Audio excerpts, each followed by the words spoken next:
Assalamualaikum warahmatullahi wabarakatuh. Di sini saya akan mempresentasikan paper saya yang berjudul Transformasi Energi di Indonesia, Tantangan dan Peluang Pengembangan Energi Baru dan Terbarukan. Lanjut ke bagian outline, ada pendahuluan, metode hasil, dan pembahasan, kesimpulan, dan tanggung jawab. Yang kedua ada pendahuluan. Konteks dan pembahasan EBT Indonesia itu ada apa? EBT sebagai berkelanjutan, surya, angin, air, panas bumi, biomasa, penting untuk menekan emisi karbon dan menjaga keberlanjutan. Yang kedua ada masalah energi fosil, menyebabkan pencemaran, perubahan iklim, dan menurunkan kualitas hidup. Yang ketiga ada transisi global dan peluang ekonomi. Investasi hijau dan inovasi teknologi semakin berkembang. Kondisi Indonesia, kontribusi EBT masih di bawah 15% pada tahun 2024, jauh dari target 2000 pada tahun 2025 yaitu 23%. Hambatan utamanya itu ada pada apa? Ada pendanaan terbatas, infrastruktur belum memadai, dan kesiapan teknologi rendah. Yang terakhir ada penyesuaian target pemerintah. Bauran energi diturunkan menjadi 17-20% pada tahun 2025. Tren, capaian, tantangan, dan urgensi penelitian.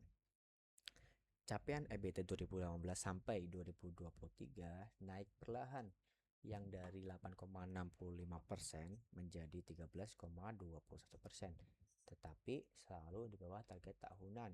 Kesenjangan target realisasi menunjukkan perlunya kebijakan lebih adaptif dan responsif. Apa upaya pemerintah? Ada pembentukan Satgas Percepatan Hilirisasi dan Ketahanan Energi Nasional. Yang ketiga ada potensi besar namun belum optimal. Untuk surya sendiri itu ada lebih dari 200 gigawatt peak, sedangkan panas bumi itu 23,9 GW.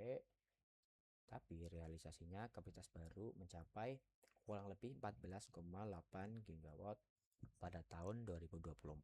Hambatannya tuh ada apa aja? Ada investasi rendah, birokrasi yang sangat kompleks, dan ya ada literasi energi masyarakat masih minim.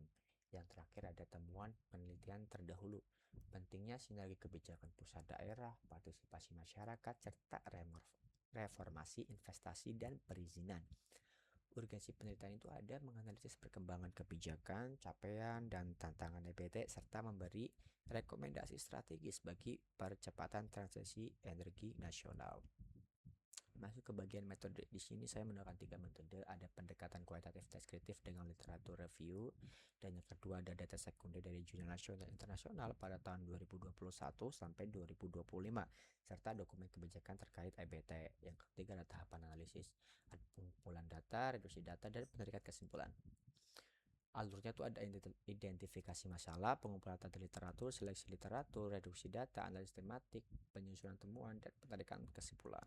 Hasil dari pembahasan kondisi arah transformasi energi di Indonesia. EBT mencakup energi baru yaitu nuklir dan hidrogen, dan terbarukannya tuh ada apa aja? Ada surya, angin, air, panas bumi, dan biomasa.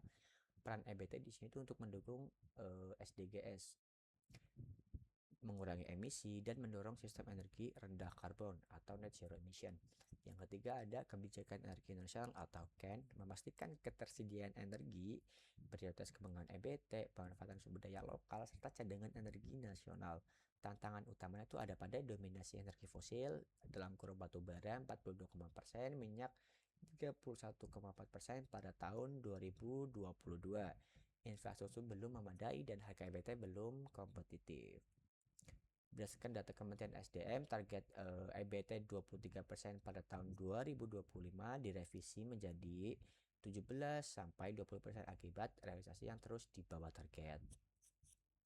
Untuk tren capaian EBT dan tantangan kinerja energi bisa dilihat pada grafik tersebut. Sebenarnya tuh ini masih di bawah target tahunan ya.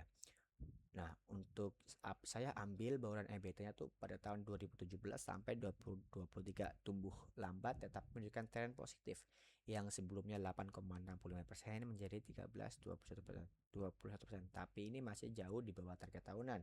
Berdasarkan Dewan Energi Nasional, bauran energi EBT 2025 belum mencapai 15%. Kapasitas pembangkit EBT meningkat stabil 9,47 MW 2012 menjadi 12.616 MW pada tahun 2022, mengartikan pertumbuhan signifikan pada hidro dan surya. Pada semester 1 2024, kapasitas kembali bertambah 217,73 MW atau 66,6% dari target tahunan 326,91 MW. Tantangan utama itu ada oversupply Jawa Bali, investasi EBT masih rendah, perizinan rumit, dan persiapan TKDN belum optimal. Capaian pemanfaatan EBT di sektor listrik. Porsi listrik dari EBT naik dari 18,16% pada tahun 2021 menjadi 19,6% pada tahun 2022. Produksi listrik EBT 2022 mencapai 65 TWh, cukup untuk memenuhi kebutuhan lebih dari 7,4 juta rumah dengan daya 1000 watt per tahun. Sumber dominan itu ada pada hidro dan bioenergi dengan kontribusi solar dan angin masih kecil. Yang terakhir dari Peta Hijau 2021 sampai 2030 menargetkan 48% atau 19.809 MW tambah pembangkit baru berasal dari EBT lainnya. Ada apa aja sih tantangannya dalam pengembangan EBT Indonesia? Yang pertama ada teknis dan infrastruktur, yang kedua ada ekonomi dan investasi, yang ketiga ada sosial dan kelembagaan, yang keempat ada geopolitik dan global. Untuk peluang dan strategi pengembangan EBT di Indonesia tuh, yang pertama ada peluang nasional dari perbaikan tata kelola, koordinasi lintas sektor, insentif fiskal, dan data proteksi EBT yang lebih transparan. Karena untuk membangkitkan rasa trust ke dalam pemerintahan. Yang kedua ada peran publik atau NGO, advokasi berbasis riset, meningkatkan transparansi kebijakan dan dukungan adopsi PLTS. Yang ketiga ada kerjasama regional, ASEAN membuka akses transfer teknologi, pembiayaan hijau, dan integrasi pasar energi. Yang keempat ada strategi pemerintah, co-firing biomasa, ekspansi PLTS PLTB, smart grid, rebit, pendanaan hijau.